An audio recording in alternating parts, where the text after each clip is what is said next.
Hello and welcome to Steamroller Reviews. Our first episode being on this, the 1984 Pullback Percy. First thing to say, I love the weight on this model. And that's mainly down to the fact that Percy's body is die-cut, including his safety valve and whistle. Now that being said, given that this model is a larger size, Ertl could have easily given Percy some red lining. And when we turn the model around to its bunker, obviously we can see some nicely detailed coal. And you can see this window is misprinted, which does add to the charm. And Percy's face on this model is just beautiful. So overall, I'll be giving the Ertl Pullback Percy a 6.5 out of 10. Make sure to like the video and thank you for watching. Hello and welcome to Steamroller Reviews. Our second episode, ironically, being on Ertl's representation of Neil. First off, we can see that this is one of Ertl's late models by looking at Neil's back coupling, also known as the U coupling. And much like Neil's buffers, the coupling has been painted silver, which is a nice touch. Turning the model round, we can see some lovely details, such as a painted open cab, some nice and tall funnels and valves, a headlamp and tail lamp, and believe it or not, but Neil's side rods are actually metal. S&M2 is in the wrong font, but that's a minor issue. His pistons are great, and Neil's face is nice and simple. So in conclusion, Neil will be getting an 8.5 out of 10. He is one of my favourite models. This is me saying goodbye and thank you for watching. Hello and welcome to Steamroller Reviews. In this episode, we look at the Tomy Mighty Mac. Now, the main thing to talk about is this toy's key feature. This is a brilliant manufacturing decision, however, Mighty Mac isn't powered. It's also a shame that this toy is lacking any side rods, as it would have easily lifted visual appeal. I particularly like this toy's colour scheme, and the separate coordination between Mighty and Mac. The faces are good too, but I've always felt like Mac looks like James. So to wrap up episode 3, I will be giving Mighty Mac an 8 out of 10. This is me saying goodbye, and thank you for watching. Hello and welcome to Steamroller Reviews, where for the first time, we will be looking at a piece of rolling stock. The item in question being Henry's log car from 1998. The flatbed is nice and fairly well detailed, but the real attraction is the logs themselves. These logs are easily the best thing about the model. They look so real. In fact, when I first saw this on eBay, I thought the logs were genuinely wooden pieces. I mean, the detailing on the logs is staggering considering the fact that this is a kid's toy. Hands down, one of Ertl's finest Thomas toys in my opinion. So with all gawking aside, Henry's log car will be getting a solid 9 out of 10. This is me saying goodbye and thank you for watching. Hello and welcome to Steamroller Reviews. In today's episode, we will be looking at this grey crane by Ertl. Although not necessarily based on anything seen in the actual show, this crane was produced for Ertl's Thomas line. After taking the crane apart, we can see that it is very easy to put back together. There are 2 of these gantry pieces with 2 nubs on either side, and these gantry pieces can go into those gantry pieces, like so. The hook is a simple piece, however can easily be lost over time. The head can obviously rotate 360 degrees, and the arm moves up and down. So I will be giving this basic crane a 7 out of 10. It is a nice item to own. This is me saying goodbye and thank you for watching. Hello and welcome to this special episode of Steamroller Reviews. Today is Easter and for this review, we will not be looking at an Ertl or even a Thomas product for that matter. This special episode will be in a tin. More specifically, a train in a tin.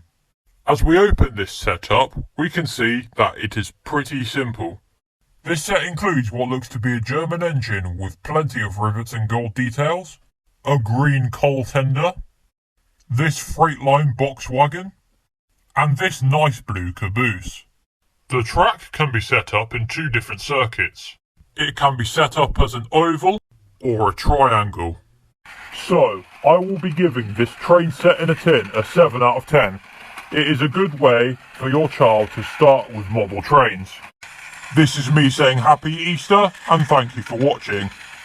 Hello and welcome to Steamroller Reviews. Today's review being on the Ertl Slow Coach, however I tend to call her Bridget. Now Bridget is one of the only exceptions in Thomas to be based on a Great Western coach. She is based on a Diagram E39 Falmouth Coupe TRI brake coach, built in 1893. There isn't too much to say about this item, however it does not disappoint. She has a nice livery, although it's a bit too dark. Her stickers and roof have good detail, and her face is near spot on. Overall, she's a nice coach, and will be given a 7.5 out of 10.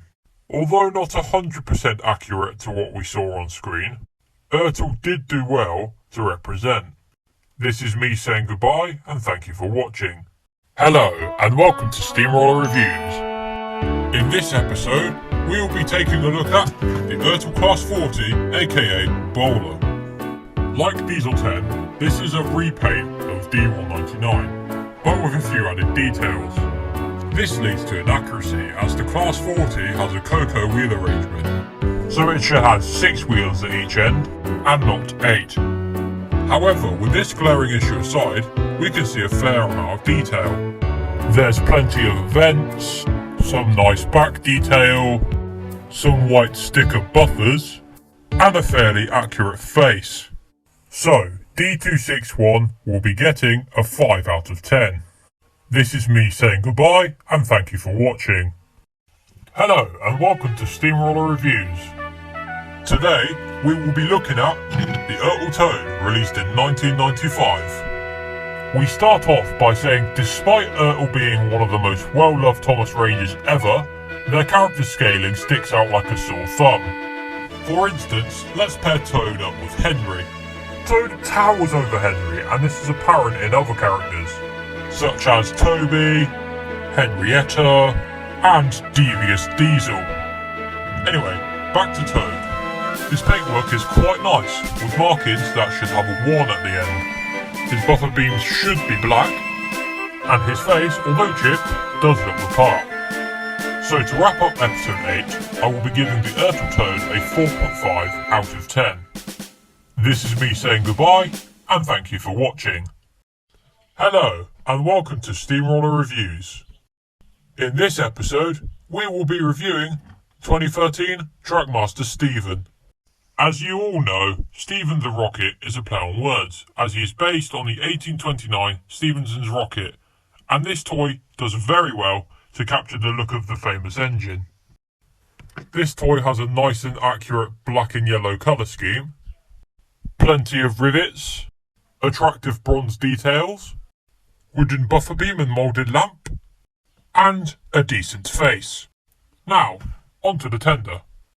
Moving on to Stephen's tender, we can see plenty of wood grain, a barrel for the engine's water, and fun fact, the real rocket is powered by a grey carbon fuel known as coke. So, I will be giving the Trackmaster Stephen a 9 out of 10. This is me saying goodbye, and thank you for watching. Hello, and welcome to Steamroller Reviews. Today's episode is a first, as we will be taking a look at my first Bandai engine. That engine being the Bandai Tex Diesel 10. Whenever you see Diesel on screen, the first thing you notice is the giant claw on his roof, otherwise known as Pinchy, and most of Diesel 10's merchandise have his claw rather limited.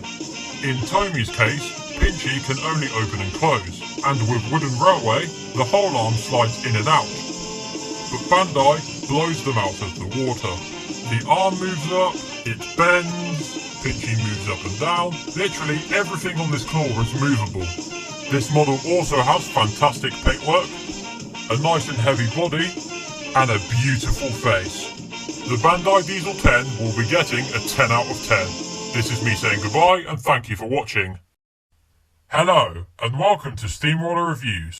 In this episode, we will be taking a look at the Ertl Arthur. This item is striking in detail, as Arthur is one of Ertl's later characters. He has a grey running board for starters, and he also has grey around his wheels, which is a lovely feature that only Ertl's later models received. These later models also received more detailed valve gear, which looks very nice. His overall livery is very good too. His yellow lining and lettering is perfect. He has a crisply painted gold safety valve with boiler stripes, and a face that looks very close. So, I am giving the Ertl Arthur a 9 out of 10. This is me saying goodbye, and thank you for watching.